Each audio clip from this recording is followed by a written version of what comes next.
فنون لطیفہ کے مختلف شعبوں میں اپنے نام کا سکہ جمانے والے طارق عزیز دل میں بے اولادی کا غم لیے دنیا سے چلے گئے۔ موت سے کئی سال قبل طارق عزیز نے اپنی تمام جائیداد ریاست پاکستان کے نام وقف کر دی تھی۔ 17 جون سن 2020 کی صبح کو آخری سانسیں لینے والے معروف کمپیئر، صداکار، اداکار، شاعر، کالم نگار اور سیاسی کارکن طارق عزیز کا شمار پی ٹی وی کے لیجنڈز میں ہوتا ہے۔ انہیں یہ بھی اعزاز حاصل تھا کہ سن 1997 کے الیکشن میں لاہور کے قومی اسمبلی کے حلقہ 94 سے انہوں نے موجودہ وزیر اعظم عمران خان کو 4595 ووٹوں کے مقابلے میں نون لیگ کے ٹکٹ پر 50,227 ووٹوں سے شکست دی تھی۔ ریڈیو پاکستان سے اپنے سفر کا آغاز کرنے والے طارق عزیز کو پاکستان ٹیلی ویژن کے پہلے مرد اناؤنسر ہونے کا اعزاز بھی حاصل ہے۔ 28 اپریل سن 1936 کو متحدہ ہندوستان کے شہر جلندھر میں مقیم ایک آرائیں گھرانے میں پیدا ہونے والے طارق عزیز نے والدین کے ہمراہ منٹگومری موجودہ ساہیوال میں اپنا بچپن گزارا۔ سن 1950 کی دہائی کے وسط میں اپنے کالج میں خود کو ایک سوشلسٹ کہلوانا شروع کیا۔ گریجویشن کے بعد انہوں نے ریڈیو پاکستان میں بطور اناؤنسر کام کرنا شروع کیا اور پھر انہیں 26 نومبر سن 1964 میں پی ٹی وی کے افتتاح کے موقع پر تعارفی اعلان کرنے کے لیے مدعو کیا گیا۔ یوں وہ پاکستان میں ٹی وی پر آنے والے اولین افراد میں سے ایک بنے۔ انہوں نے ان دنوں کی خوشحال اردو فلم انڈسٹری میں بطور ایک کریکٹر ایکٹر قدم رکھا۔ سن 1967 میں ان کی پہلی فلم انسانیت ریلیز ہوئی۔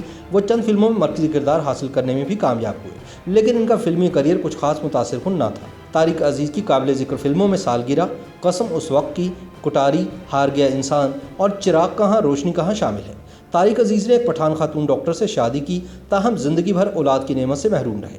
اولاد کی شدید خواہش کے باوجود طارق عزیز نے دوسری شادی نہ کی اور بالآخر اسی غم کو سینے میں چھپائے دنیا فانی سے ہمیشہ کے لیے کوچ کر گئے۔ سن 1974 میں پی ٹی وی پر نشر ہونے والے کوئز شو شیشے کا گھر سے متاثر ہو کر طارق عزیز اور عارف رانا نے زیادہ عوامی سطح پر گیم شو پیش کرنے کا سوچا۔ یوں جنم ہوا نیلام گھر کا۔ سن 1975 میں شروع کیے جانے والے ان کے شو نیلام گھر نے ان کو شہرت کی بلندیوں پر پہنچا دیا۔ یہ پروگرام کئی دہائیوں تک جاری رہا۔ بعد میں اسے بزم طارق عزیز شو کا نام دے دیا گیا۔ پروگرام کے آغاز میں ان کی جانب سے ادا کیا جانے والا جملہ دیکھتی آنکھوں سنتے کانوں آپ کو طارق عزیز کا سلام ہو آج بھی زبان زدے عام ہے۔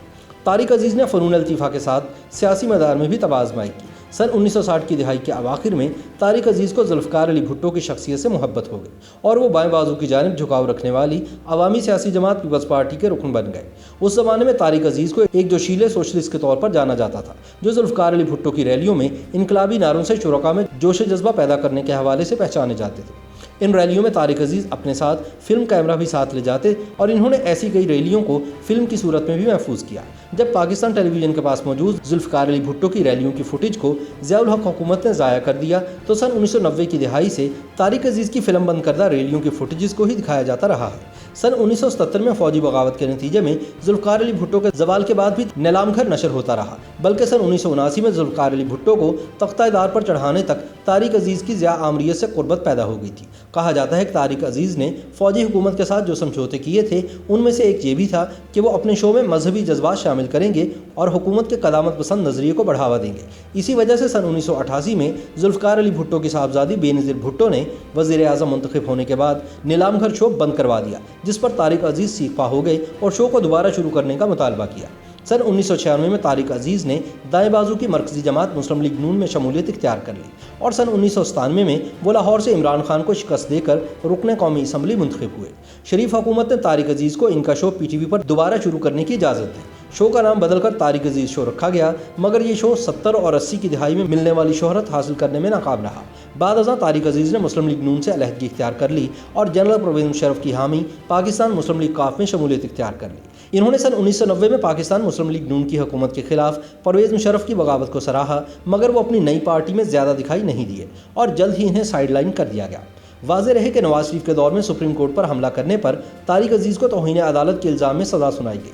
طارق عزیز نے مشرف کے زیر سایہ عام انتخابات سن 2002 میں حصہ لینے کے لیے کاغذات نامزدگی بھی جمع کرائے، لیکن ان کو توہین عدالت کے الزام پر سزا ہونے کی بنا پر انتخابات کے لیے نااہل قرار دے دیا گیا تھا، جس کے بعد طارق عزیز ہمیشہ کے لیے عملی سیاست سے کنارہ کش ہو گئے۔ طارق عزیز نے اپنی وصیت میں اپنے تمام اثاثے پاکستان کے نام کر دیے تھے۔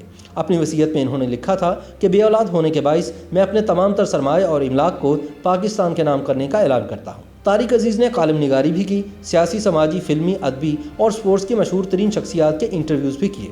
طارق عزیز علم و ادب اور کتاب سے محبت کرنے والے انسان تھے۔ ان کا مطالعہ انتہائی وسیع تھا۔ طارق عزیز کے کالموں کا ایک مجموعہ داستان کے نام سے اور پنجابی شاعری کا مجموعہ کلام ہمزاد دا دکھ بھی شائع ہو چکا ہے۔ طارق عزیز کی فنی خدمات کے اعتراف میں سن 1992 میں انہیں صدارتی ایوارڈ برائے حسن کارکردگی سے بھی نوازا گیا۔